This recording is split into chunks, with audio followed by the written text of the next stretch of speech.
Excelente versión de California, así se dice, Duerme California Dreaming, a cargo de Susan Wong.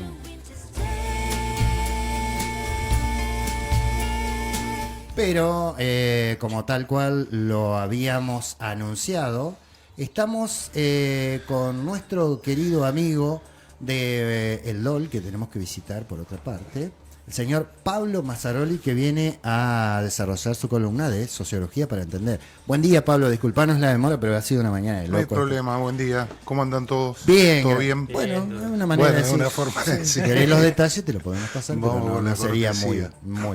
Pablito. No lloré. ¿Qué traes para hoy, Pablo, en tu columna de Sociología para Entender? Que te digo sinceramente, la primera pegó allá al ángulo, la colgaste, ¿eh?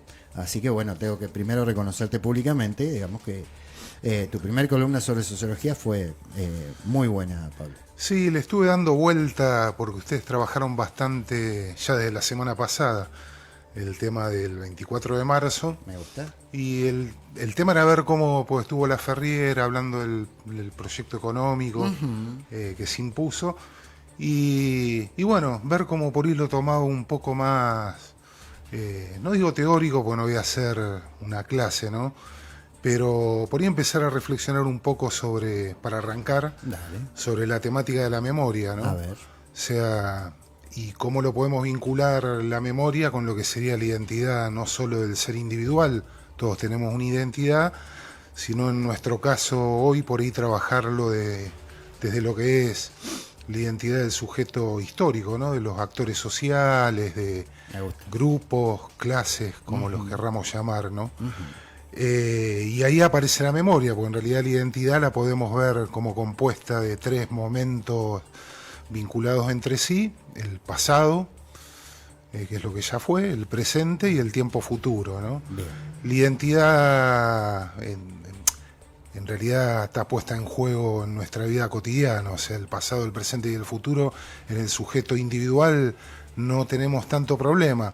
No me quiero meter con el tema de los hijos de los desaparecidos, o sea, si hay una ruptura entre el tiempo presente y el tiempo pasado, no sé de dónde vengo, voy a tener un problema de identidad muy fuerte. Lo mismo pasa, no me quiero meter con la juventud hoy, o sea, el problema del sentido, cómo vincula el presente con el tiempo futuro. Claro. Bueno, el sector dominante históricamente se encargó de que se opere una ruptura muy fuerte entre el tiempo presente y el pasado, y el tiempo presente y el futuro, ¿no? Que es una de las problemáticas que tenemos hoy dando vuelta. Y ahí aparece la memoria, porque la memoria es la que nos permite vincularnos con este tiempo pasado. En términos de sujetos sociales, sí podríamos decir que la memoria evoca al resignificar y contextualizar este tiempo pasado. Sí decir que no es lineal, y ahí nos empezamos a despegar un poco con lo que veníamos trabajando la semana pasada sobre lo que sería la memoria digital, ¿no? Que es lineal, Sí, sí. y solamente cuenta sucesos. Bueno, acá la idea es ver cómo contamos acontecimientos que han pasado. No es uniforme, y acá viene la disputa que creo que se manifestó también en tu programa, o sea, de cómo puede haber distintas posturas en relación a un hecho histórico, Claro. como por ejemplo el 24 de marzo, y como aparece, yo acá tengo señaladas 4 que ya conocemos, y una que le agregué yo, que después por ahí la tocamos un poco. Sí aparece la cuestión de la narración como relatos dominantes que se van, y el tema de la temporalidad, ¿no? Porque depende del momento histórico, es como yo me voy a vincular con ese tiempo pasado. No es lo mismo cómo nos vinculábamos en los 80, Claro, con el 24 de marzo, a cómo nos vinculamos en los 90, cómo nos vinculamos en el 2000 y cómo se vinculan hoy los chicos con este acontecimiento, ¿no? El golpe cívico-militar que fue perpetrado el 24 de marzo del 76. Entonces, esto del contexto creo que es importante, o sea, tenerlo en cuenta como para, en algún momento, hoy creo que no, preguntarnos, bueno, ¿qué es lo que hacemos hoy, no? Claro. Con esta rememoración del 24 de marzo, porque una cosa es uno que la vivió Claro. de alguna forma, en términos personales. O sea, yo nací en el 67, era chico, lo hablábamos con Pablo, tenía 10, 11 años cuando fue el golpe de Estado. pero mi viejo era militante, así que de alguna forma la viviste, lo que fue la dictadura militar en el entorno familiar, ¿no? Y bueno, esas serían algunas de las características, ¿no? Galeano diría que hay dos tipos de memoria, la memoria viva y la memoria boba. Una memoria superficial que solamente hace referencia a hechos, datos, ¿no? Más relacionada con la historia, digamos. Claro, por ahí uno de los problemas que tenemos con la historia es cuando la relatan de esa forma. Claro. O sea, estudiamos de memoria y es lo que pasa con los pibes. La puedo estudiar y a los 2 días me olvidé de todo. Claro, pues no se resignifica en lo que pasó, digamos, como conductas, como hechos que nos sirvan, sino como un hecho aislado que pasó. San Martín cruzó los Andes. Pero no había una conciencia de lo que estaba pasando en América Latina, ni siquiera existía. Y cruzó los Andes con un caballo blanco, claro, cosa que es toda una mentira. Entonces vos decís, caballo blanco de San Martín es lo que te quedó, porque claro, lo estudiaste desde ese lado, pero no lo contextualizaste. Por eso creo que es importante también como desde distintos actores sociales que entran en puja para ver cómo cuentan la historia a través de la memoria, esta puja que se establece entre los sectores sociales hace que se vayan imponiendo distintos modelos, distintas formas de ver. Bueno, pero la historia. Ahí tocas un tema importante, me parece, que a debatir. Porque hoy habría gente que diría, bueno, pero al caballo blanco de San Martín se lo dieron los buenos terratenientes que había en el sur. Y después tendrías otro grupo que diría, no, pero los indígenas, como parte y concientizadoras de lo que iba a ser San Martín, le regalaron el caballo. Entonces la discusión no es la libertad de América de San Martín, sino quién le dio el caballo. Cuando se corre el arco, me parece que ahí es donde perdemos la resignificancia de la memoria real, no de la boba, ¿no? Sí, yo creo que, bueno, en términos personales, vos no tenés un libro de historia que cuente tu historia desde que naciste. Claro. Lo más seguro, si te pregunto qué día largaste el chupete, no te acordás el día. Sí te vas a acordar, porque te debe haber contado tu vieja, si largaste el chupete, lo que costó, lo que no costó. Bueno, ahí la memoria, o sea, la internalizaste. O sea, en el sujeto individual funciona esta memoria interiorizante y lo que nos tendríamos que preguntar es por qué no funciona en términos sociales, ¿no? De ahí el debate y esto de las pujas. Hay una historia, la famosa historia oficial, vamos al caballito de San Martín si tenés ganas, pero que se ve replicado en esto del 24 de marzo. O sea, claro, los sectores dominantes nos quieren imponer una historia. El que gana es el que siempre cuenta la historia, ¿no?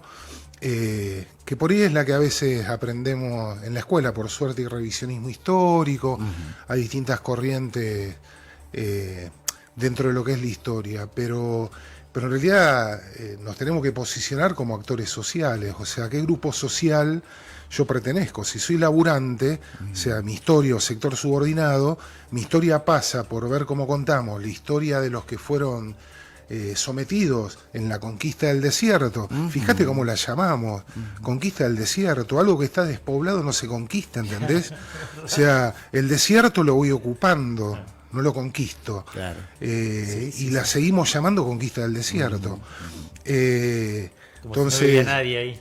No, como si no hubiera nadie. Es lo mismo que el poema del Martín Fierro, ¿no? O sea, esa obra literaria que por ahí la estudiamos de memoria, volvemos a la cuestión superficial en la escuela, en realidad es un relato que da cuenta de un sector social que fue exterminado, que es el sector del gaucho, que sería el que le sucede al nativo.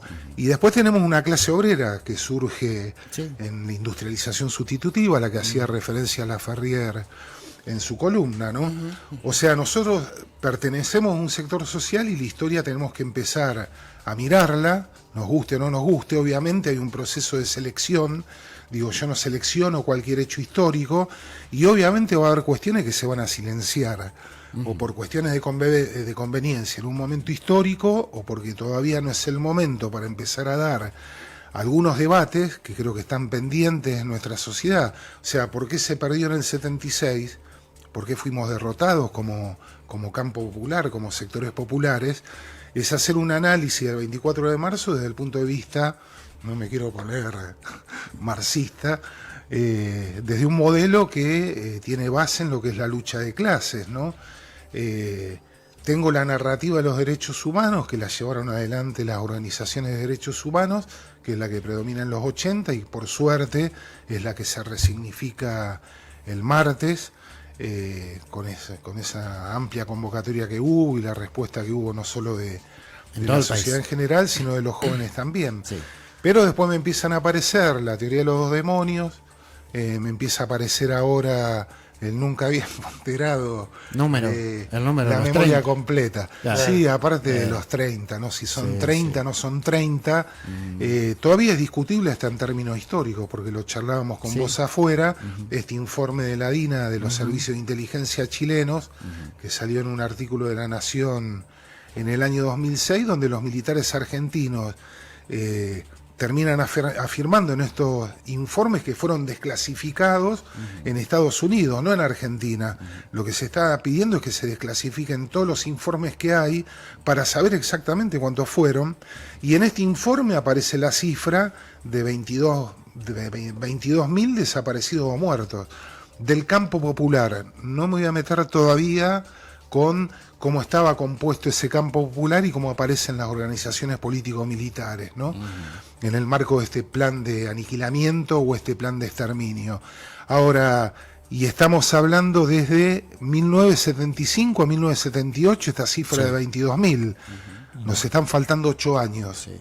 O sea, entonces creo que todavía la cifra es discutible y puede ser más como puede ser menos. Igualmente no importa la cifra, Eso es una cuestión simbólica, Claro. porque estamos hablando de desaparecidos, o sea, del otro lado hubo bajas, hubo muertos obviamente, pero esos muertos tuvieron, como me parezco Videla, tuvieron, sí, terrible, tuvieron un tratamiento especial, los pudiste enterrar, Claro. les puedo llevar una flor, Exacto. tienen nombre y apellido, es más, pueden saber quiénes fueron los que perpetraron el atentado, o la muerte de el integrante de la fuerza de la represión o familiares que estuvieron. Tampoco quiero hablar de excesos ni de errores, ¿no? Que es de lo que se basa también esta imposición de lo que sería el relato de la memoria completa, ¿no? Que hace eje en lo que es el terrorismo, lo que es la guerra. Descartar que hubo una guerra, o sea, no hubo ejércitos regulares, podemos hablar, volvemos a la época de la independencia o la constitución del Estado Nacional, había una guerra civil, Sí.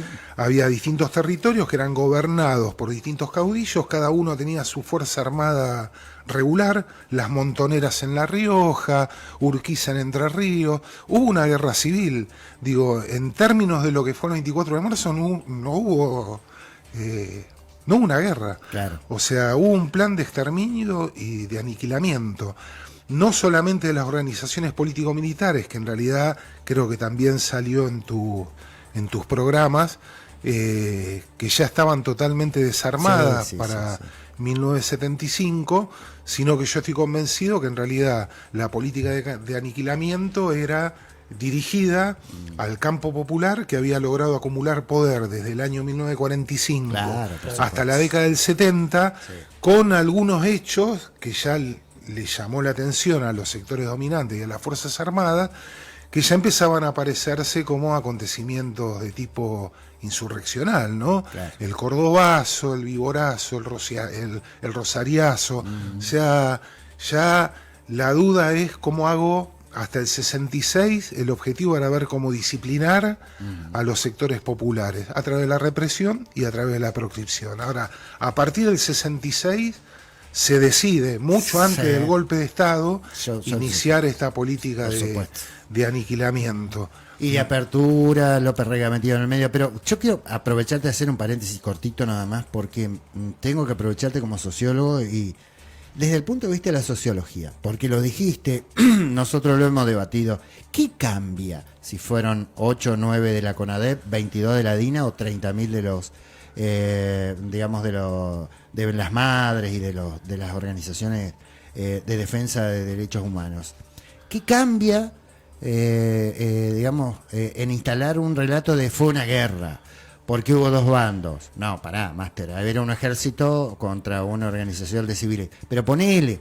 Entonces yo te pregunto a vos, desde el punto de vista sociológico, ¿en qué se basa ese relato, digamos, que se quiere instalar hoy cuestionando la memoria completa, los 30.000, la culpa de Montoneros y ERP, que también por ahí algunos más, y esto lo digo yo, más gorilas, dicen que esto se debe de acuerdo al despelote que tenía el peronismo pero no vamos a debatir eso, si no... No, vamos. Sí, porque no vamos a ir lejos. Iríamos al tema de la violencia, claro, de quien tiró la primera piedra. Pero claro, exactamente. Pero el contexto desde el punto de vista sociológico es decir, mirá esto que se acrecienta de tratar de instalar en la sociedad que no fueron 30.000, que fue una guerra, que tal cosa, que tal otra. Desde el punto de vista sociológico, ¿qué le resignifica a la derecha tratar de...? Porque es muy... ¿Sabes por qué te lo pregunto? Porque son muy endebles los argumentos. Son endebles, pero entran. Ese es el problema. Ahí está, que a tenemos, eso ¿no? O sea, estos argumentos que en realidad lo que terminan haciendo es ver... porque podemos discutir, el día que quieras discutimos qué pasó con los Montoneros, con el ERP, y en qué se equivocaron o no, o cómo fue el proceso. Bueno, esa sería otra discusión, que también hay que darla, porque en España los antifranquistas siguen siendo reconocidos hoy. El problema que tenemos en Argentina es que determinadas organizaciones político-militares o que daban cuenta de determinados espacios políticos automáticamente fueron negados por la misma sociedad, ¿no? Entonces, esto de decir, bueno, me quedo en los números, es desviar la atención por un lado, porque no estamos haciendo eje en lo que fue la política de aniquilamiento. Vuelvo a la cuestión de la política de exterminio, ¿entendés? Sí. O sea, si fueron 10, 50, 1000, 8000 o 30.000, es una cuestión significativa que da cuenta de, bueno, cómo nosotros desde un sector social nos hacemos cargo de la historia, ponemos un número, vuelvo a decirte esto, pueden ser más también. Sí. Digo, hasta que no desclasifiquen, que creo que el nunca más, y esto de memoria, verdad y justicia, es porque todavía no sabemos. No, y el lema digan dónde están. ¿Dónde El están lema, los desaparecidos? Claro, ¿no? digan dónde están. Ese por un lado eso, y creo que por el otro lado, un error que cometemos desde el campo popular, de no mostrar también datos que dieran cuenta que implicó, más allá de los desaparecidos, es como hacer un análisis más hacia adentro de cuál era la identidad. Claro. O sea, tienen nombre y apellido, pero el nombre y el apellido me puede decir, pero él se llama Pablo también. Ahora, la historia de él es distinta a la mía. Bueno, ese rescate, esa resignificación, creo que se hizo muy poco también. Claro. ¿Cómo hacemos para demostrar de que si yo afirmo que hubo una política de aniquilamiento, no me quiero poner positivista y con el tema de los datos, traje algunos datitos, ¿no? Galeano diría los numeritos y la gente. A ver. Pero estos numeritos por ahí hablan, ¿no? Del total de bajas producidas entre 1973 y 1982, hubo casi 25.000 bajas. El 34% de la bajas, estoy diciendo, desaparecidos, detenidos, muertos, prisioneros también, ¿no? El 34% son desaparecidos, el 42% son detenidos. Del total, Sí. no solamente del campo popular, porque ahora van a ir las bajas de las fuerzas del régimen, ¿no? El 5,9% son heridos y el 15,6% son muertos. El 90% de estos 24.000 formaban parte de del campo popular. Solamente el 10% de estas bajas formaban parte de lo que podríamos definir como del régimen, ¿no? Fuerzas de represión, claro, fuerzas paramilitares, o como las querramos llamar. Ahí ya tengo un numerito. Sí. Las bajas no fueron iguales de los dos lados. Después me llamó la atención también otro dato, que el 80% de los muertos y heridos corresponden a las masas movilizadas y militantes políticos de base, Sí. no que pertenecieran a organizaciones político-militares. Un 15% de ese total son cuadros políticos gremiales que no participaban de organizaciones político-militares. Un 5,5% a organizaciones armadas. Esto desde el punto de vista del 100%, claro, sí, del 100% del campo popular. Sí. Vuelvo. El plan de aniquilamiento fue ver cómo se desactivaban la organización y la acumulación de poder que había logrado el pueblo argentino desde el año 1945, donde adquiere derecho de ciudadanía.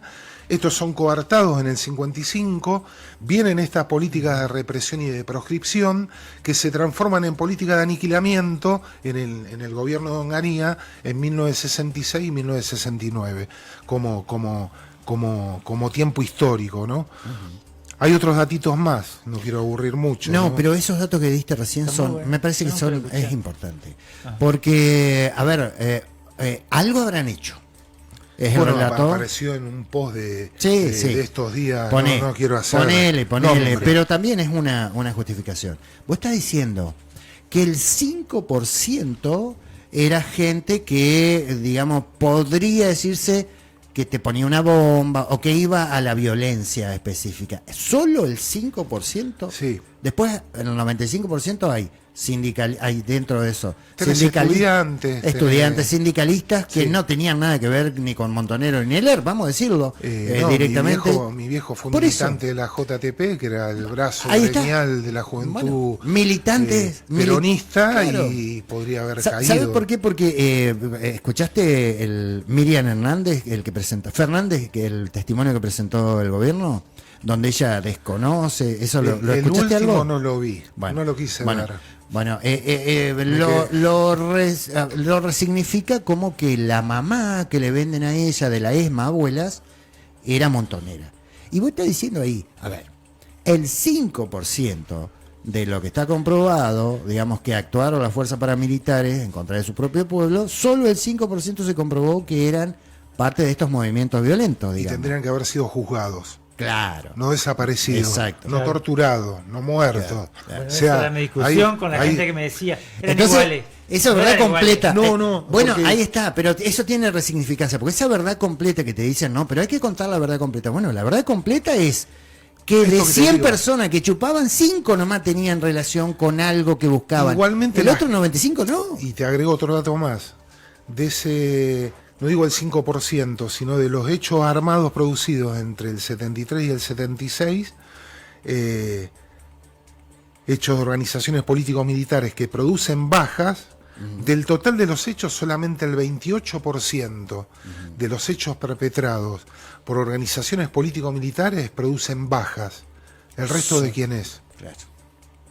Claro, hay un 70%. Un 72% de las bajas producidas entre el año 73 al 82, al 76, perdón, son producidas por la fuerza de la represión. Claro.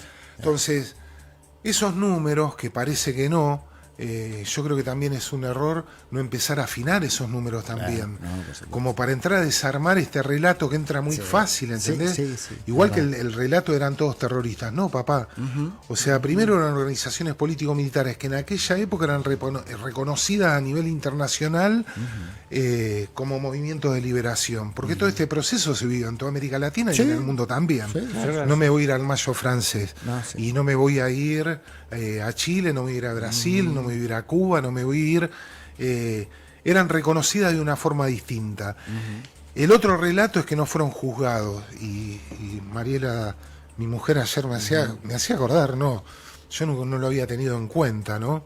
Que en el año 83 Alfonsín firmó un decreto, el 157, para donde todos. Sí, el juicio a las cúpulas guerrilleras. Entraba Firmení, Vaca Narvaja, Obregón Cano, Galimberti, Perdía, Gorriarán Merlo.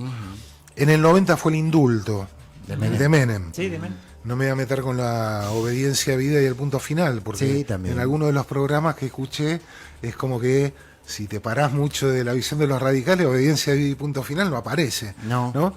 Y después viene la reapertura en el 2004. Ahora, la pregunta del millón es porque en el 2004, que podrían decir, claro, pero lo dejaron afuera a los de las cúpulas guerrilleras, o de organizaciones político-militares, y en realidad la dejaron afuera porque ya habían prescripto los delitos. Porque no eran delitos de lesa humanidad. No eran delitos de lesa humanidad. Entonces, sencillo. Esto de que no fueron juzgados... Es mentira. Sí, porque aparte los otros no es que fueron juzgados, tendrían que haber sido juzgados en su momento.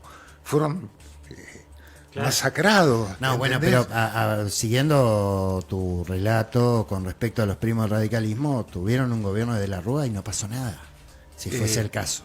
No se olviden, porque por ahí, a ver, esto no es un Boca contra River ni nada por el estilo, pero hay que contar cómo piden ellos la verdad completa.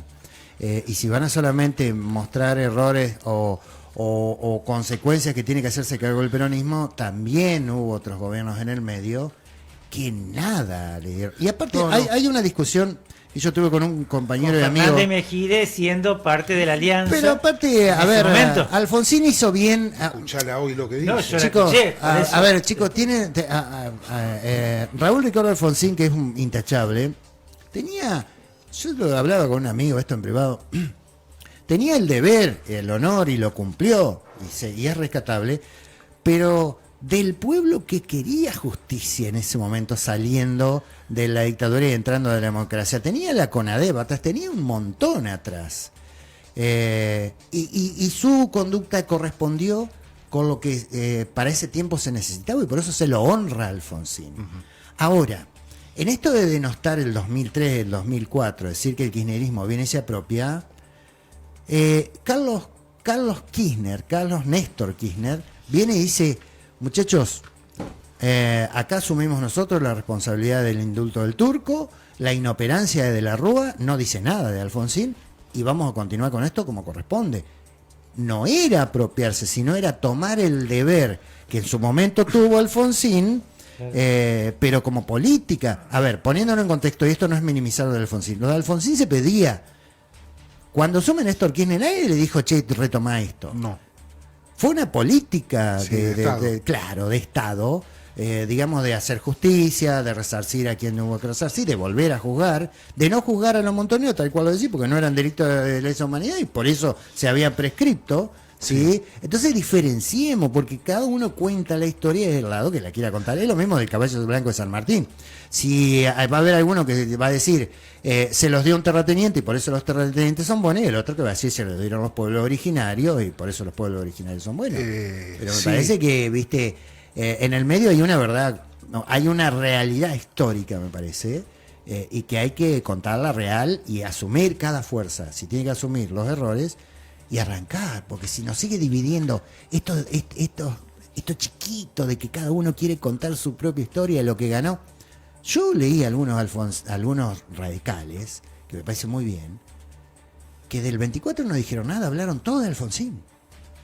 Y está bien, porque pero resignificaron la historia del 24 de marzo, las heridas abiertas que tiene el pueblo argentino, en las pelotas, digamos, diciéndolo así, que tuvo Alfonsín.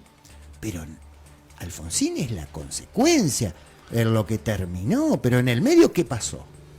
Y no vi algunos radicales hablar de desaparecido ni nada, sino hablar de el gesto de patriotismo de Alfonsín, que sí lo tuvo.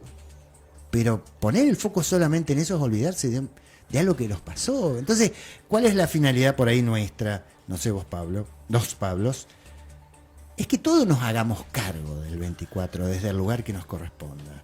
Y no que cada uno de nosotros veamos a ver que de dónde lo usufructúo yo y cómo le contradigo al otro y nada.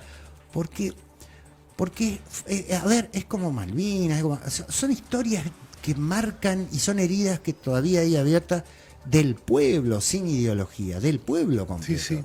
O sea, cuando desaparecían no te preguntaba, sabían dónde, porque en realidad los servicios estaban metidos en todos lados, o sea, era simple, ¿no? Sí, yo creo que un tema que habría que darle una vuelta de rosca, una vuelta más, como el programa, es esto, bueno, primero asumir la derrota. O sea, uno no participó, pero uno es parte de un colectivo. Por supuesto. Asumir la derrota y después preguntarse qué es lo que nos llevó, ¿no? a ser derrotados, de la forma en que fue derrotado el campo popular. O sea, era imposible implementar un modelo económico neoliberal en Argentina si no se procedía previamente al aniquilamiento del campo popular, ¿no? A la fragmentación y a la desaparición, muerte, y todo lo que vino de los sectores más esclarecidos, no solamente de la clase obrera, sino de nuestra clase política tan denostada en la actualidad, ¿no? Era gente que era capaz, equivocados o no, era capaz de dar la vida por un ideal. Sí. Y hoy los ideales, ¿dónde quedaron? Estamos en problemas. Primer cuestión. Y eso también hay que resignificarlo, ¿entendés? Porque la juventud que se puso en la mochila todo este proceso, con esta idea, y aparece fuerte la utopía, ¿no? Una sociedad o una práctica basada en la solidaridad, el compañerismo, valores totalmente antagónicos a los que predominan hoy en nuestra sociedad.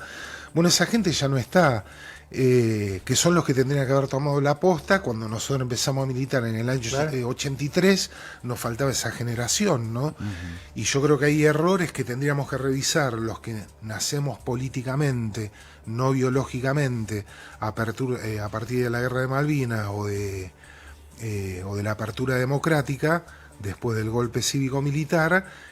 Nos tendríamos que preguntar qué es lo que hicimos nosotros también desde el año 1983 hasta la actualidad, en que nos equivocamos también, porque lo que tenemos hoy no es que una casualidad de la vida o una cuestión de fenómeno climatológico que nos barre la ultraderecha o el neoliberalismo en toda América Latina y en el mundo también.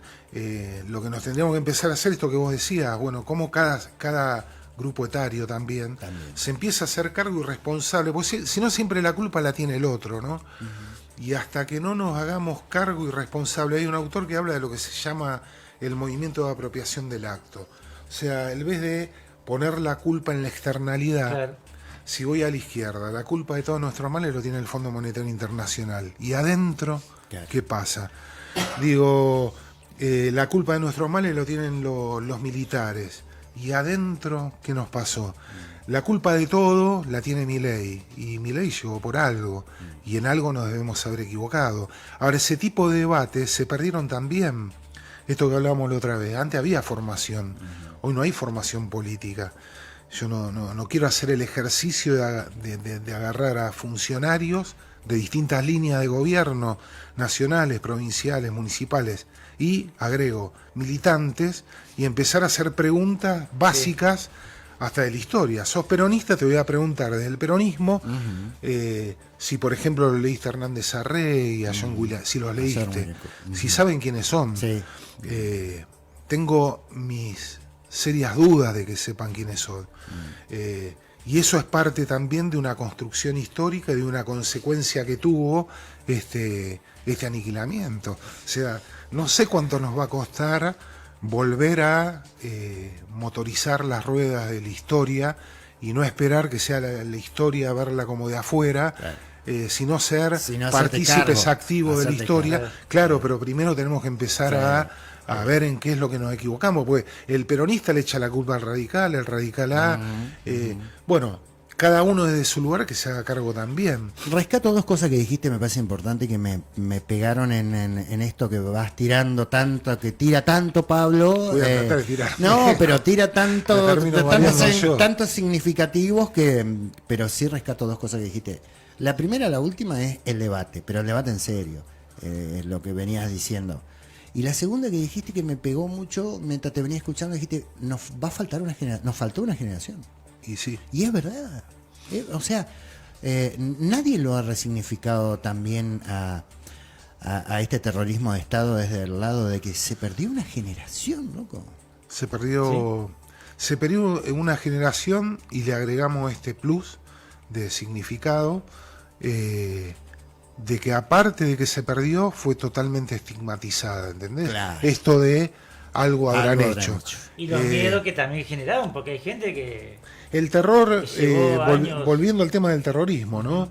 Esto de hablar de los dos demonios, de que los terroristas no son organizaciones político-militares, queremos hablar de subversión, hablemos de subversión, porque lo que buscaban era subvertir un determinado orden, y el orden no lo subvierto solamente teniendo el poder de las armas, lo puedo subvertir en términos culturales, negarlo y ver cómo construyo una cultura instituyente que se oponga a los valores, ideas y creencias del modelo dominante.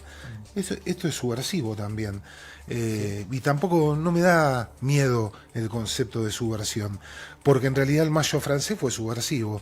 Está apelando a determinadas construcciones que lo que buscan es acumular o poder político, poder cultural, poder simbólico para transformar una determinada realidad que no nos gusta. Bueno, esto de estigmatizar, esto que te decía, en otros países, los que se opusieron a las grandes derechas no fueron olvidados, son reconocidos, equivocados o no, ¿no? Me quedó lo de los republicanos ahora, Ajá, sí, o sí. los anarcos españoles. Aún hoy siguen siendo reconocidos por la sociedad. Acá no nos pasó eso. Lo hicieron tan bien que terminaron vaciando de contenido. Por eso insisto mucho en este trabajo que hay que hacer sobre la identidad, ¿no? ¿Dónde estaban parados? Más allá, si participaban, ese 5,5% participaba de organizaciones político-militares, eso no justifica el genocidio, ¿entendés? Claro. No, por supuesto. Los Creo que haga- estos números debería, si hacer recorte de la nota, publicarlo en la... No, yo después te voy a pasar, hay un trabajo que hizo una socióloga, Inés Izaguirre, se llama, es un librito, una investigación que hicieron desde el CONICET, Identidad, se llama Desaparecidos, hacia una identidad resignificada o algo así. Y ahí la investigación que hacen trata de dar cuenta de esto. O sea, más allá del nombre y apellido, más allá de dónde estaban parados. Si no, no puedo dar el debate. Claro. O sea, me quedo discutiendo, Por vos eso. me decís, no, eran todos... no, eso no justifica nada. Vuelvo y quiero aclararlo. Sí, sí. Si no, parecería que estoy parado en otro lugar. No, pero se Nada pone en justifica... Claro, lo que pasa que la narración que construyen... porque creo que hasta la narración de los movimientos de derechos humanos hoy tendría que ser repensada, tendría que ser resignificada, tendrían que usarse otras palabras también para ver cómo llegar a los jóvenes. O sea, no somos la misma generación de los 80, Obvio, por supuesto. les quedó muy lejos. Es como yo en el 90 que me hablen del 45, Claro, me quedó sí, sí, es verdad. la ve de coletazo, la veo en los libros de historia si te interesa la historia. Ahora, no me interesa la historia y otra cuestión, dejar de tratar de convencer a los ya convencidos, ¿no? Es como leer, leo página 12 porque dice lo que quiero escuchar, ¿no? A ver, si vemos que hay un problema y que no hubo continuidad, más allá de que fue impresionante la movida 24 de marzo que te deja un poco más tranquilo, yo creo que tampoco nos tenemos que dormir en lo que pasó este martes, ¿no? Porque esto de dejar de convencer a los ya convencidos, y sí, en la plaza estaban los que ya se conocen, y en la tele lo registraban, gente que hacía tiempo que no se veía. Bueno, esa masa crítica ya la tenés. El tema es cómo le damos continuidad, o sea, de poder seguir hablando y seguir reivindicando y seguir resignificando el 24 de marzo dentro de 10, 20, 30, 40, 50, 60, lo que implica empezar a pensar un trabajo que es distinto al trabajo o al rol que cumplieron los movimientos de derechos humanos, el Nunca Más, el juicio a la Junta. Hay que rescatarlo, hay que resignificarlo, pero hay que empezar a trabajar desde otra óptica también, ¿no?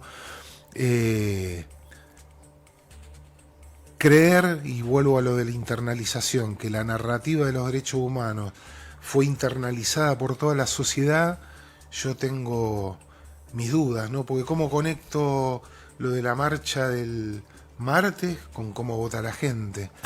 Me estaba leyendo la mente. Porque para una próxima columna, si querés, este tiro de disparadores que es: la plaza estaba llena, pero ganó Milei. Sí. Y bueno, a ver qué es lo que nos pasa sociológicamente, digamos, como para que veamos la representación del nunca más, pero tengamos un gobierno de derecha. ¿Cómo llegamos a esto en un futuro? ¿Por qué? Porque para que esté Milei, seguramente no lo vamos a desarrollar hoy porque es larguísimo, pero para que esté Milei, alguien de los nuestros, si quieres llamarlo, lo tuvo que votar.